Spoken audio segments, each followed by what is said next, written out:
Yan, tayo ay maggigisa na. Katamtaman lang po yan.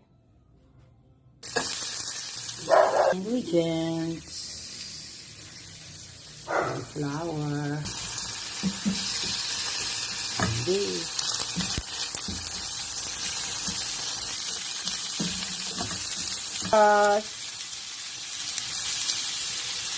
Lahati.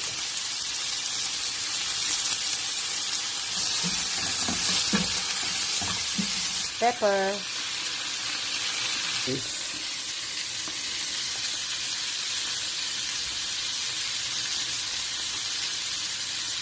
Tubig na. Konting sugar. Ganyan lang. Parang half teaspoon. Ayan na guys. Kumukulo-kulo na. Wait lang natin. Celery. More celery. Ayan guys. Nilagay ko na po yung broccoli at saka bell pepper. Ayan. Nilagay ko na rin ang repolyo. Sabay-sabay na. Kasi half cook ang gagawin natin. Ayan. I-mix-mix natin together. Na siya.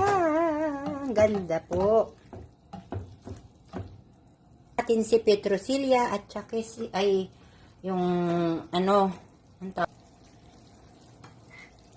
ito po yun eh. Yan. Yan.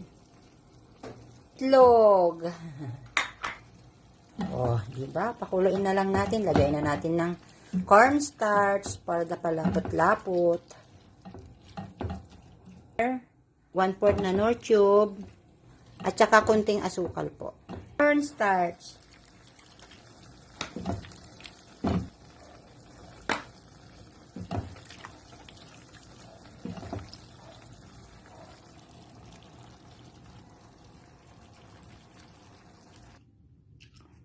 Wow! Yummy, yummy chop suey!